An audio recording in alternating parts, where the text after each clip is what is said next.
porque não é da forma como ele vendeu o Brasil. Que ele chegou lá, ô Trump, coloca aí PCC Comando Vermelho como terrorista, o Trump, tá bom, vou colocar. Pronto, tá colocado. Não, não é desse jeito.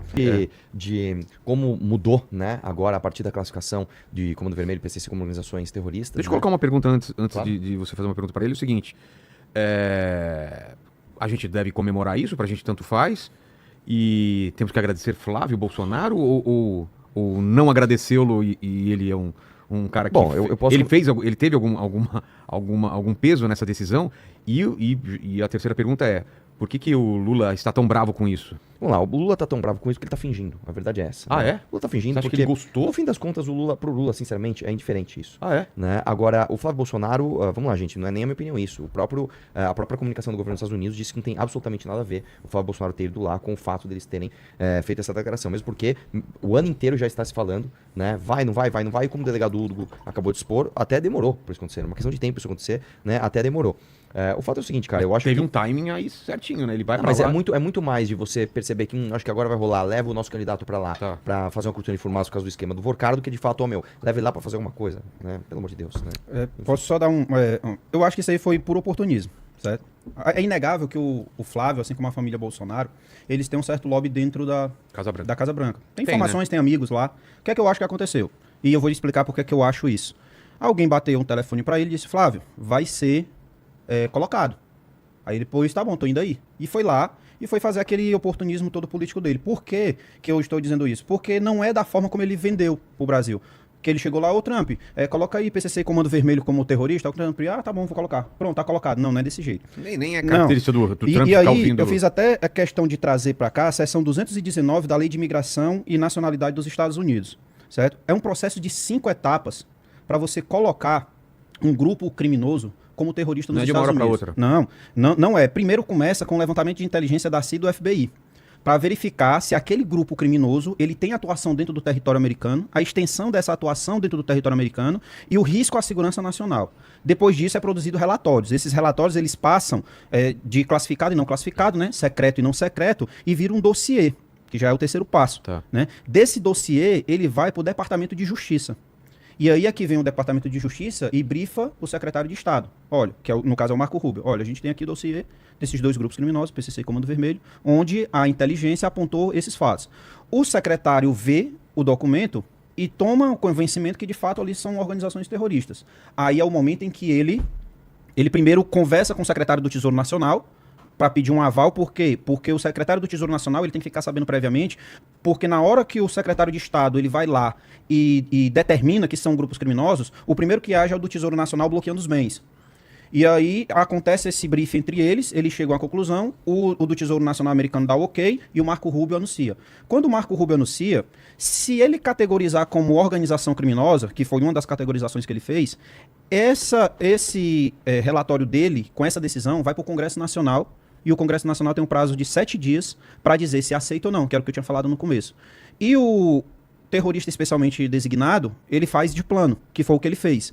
Então existe todo um processo burocrático e todo etapas que necessariamente precisam ser cumpridas, inclusive com pareceres de diversas agências e diversos departamentos e secretariados dos Estados Unidos, para se chegar, não, PCC e Comando Vermelho, eles são organizações terroristas. Então não tem como o Flávio ter ido lá e ter pedido para o Trump, e depois o Trump ter dito, não, tá bom, a partir de agora não funciona dessa forma. Então, por isso que eu digo, ele tinha lobby lá dentro, tinha amizade lá dentro, disseram pra ele que ia acontecer, e ele foi lá se aproveitar politicamente desse fato, Sair na foto. pro pessoal esquecer do Vorcaro. Mas sair na foto, E né? sair na foto. E o pessoal esqueceu o que tinha acontecido na semana passada. O que aconteceu com o Vorcaro? Você me lembra aí. Dos milhões que ele pediu por telefone. E foi depois E depois foi lá visitar o Vorcaro para dar um ponto final, né? Tô dando a versão oficial aqui, tá? A versão oficial. Versão Flávio Bolsonaro. Não, fui pedir dinheiro para fazer o filme do papai, que custa 3 vezes mais do que um filme de Hollywood. Mas 3 vezes mais? Mas é porque Cara, papai é acho que especial. Acho que é um pouco mais, Bem viu? mais. Bem mais, né? Pois é, mas papai é especial. E depois que descobri que o meu financiador era um criminoso, eu fui lá para terminar o assunto. Porque para pedir milhões eu peço pelo telefone. Mas para encerrar o assunto eu vou pessoalmente. Mas, meu irmão, isso aí é duvidar da inteligência alheia. E a, Corta aqui. e a pergunta, é bom ou é ruim pra gente ou tanto faz? Essa classificação do PCC e o CV. Aí eu como tenho que terrorista. falar de legislação, porque a gente tem um problema legislativo aqui no Brasil que, assim, os nossos legisladores, com raras exceções, como Kim Kataguiri e alguns outros dentro do Congresso Nacional, eles têm um sério problema de deficiência cognitiva. Por que é que eu estou dizendo isso? Porque os que mais se beneficiam se a gente fosse aplicar a lei americana internamente era PCC e Comando Vermelho. Ué? Sabe por quê? Por quê? Porque aqui no Brasil você recebe uma pena menor sendo integrante da Al-Qaeda do que sendo integrante de facção criminosa. Ô, louco. E aí eu mostro pra você a nossa legislação feita pelos nossos legisladores. Inclusive eu tive essa conversa com o Kim hoje, e o Kim já falou que vai apresentar um projeto de lei para modificar essa incoerência legislativa que a gente tem no Brasil. E aqui eu trago, só a título do que eu tô querendo dizer, o seguinte: artigo 2º da lei 13.260. Essa lei 13.260, ela é a lei antiterrorismo, Tá. que foi feita em 2016 por conta das Olimpíadas do Rio. Aí os legisladores, eles já têm uma certa dificuldade pela baixa cognição deles de fazer um negócio bem feito quando é feito com calma. Imagina quando eles fazem isso de modo atropelado para dar uma satisfação para um organismo internacional, porque o Brasil não tinha lei de terrorismo até então. Aí eles fazem uma lei terrorista. Aí depois a gente pode até entrar nos detalhes da lei Tá bom. aqui, que é quase impossível você ser punido por terrorismo no Brasil. Mas o que é que importa aqui da lei? O que é que a lei fala? Ela diz que quem comete terrorismo pega uma pena de 12 a 30 anos. Se você for terrorista e cometer atos de terrorismo no Brasil, você pega uma pena de 12 a 30 anos. Mas se você for faccionado, que agora é capitulado como organização criminosa ultraviolenta, pela última legislação penal, você pega de 20 a 40. Ou seja, se você for faccionado, você pega de 20 a 40. Se você for terrorista, você pega de 12 a 30. Então é melhor você ser da Al-Qaeda do que você ser do PCC. O pessoal do PCC que estiver assistindo essa live agora, todos eles vão virar pro Estado Islâmico, porque eles vão ser punidos de forma mais branda. Então, assim, é uma incoerência assim também. Aí me diz como é que um país desse, ele chega pra comunidade internacional e ele diz que tem capacidade de enfrentar, quando não tem capacidade nem de organizar as leis penais do país.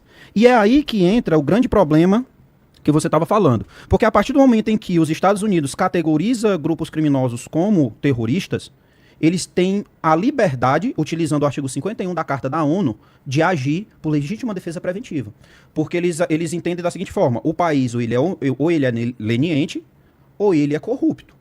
Então, se ele não consegue resolver porque ele é incompetente, ou se ele não consegue resolver porque ele é corrupto, e os crimes que estão sendo cometidos por esses grupos estão afetando a minha população, e um dos grandes recebedores de droga do PCC e do Comando Vermelho são os Estados Unidos, isso dá legitimidade dos Estados Unidos agir a partir do momento em que eles categorizam os grupos como terroristas.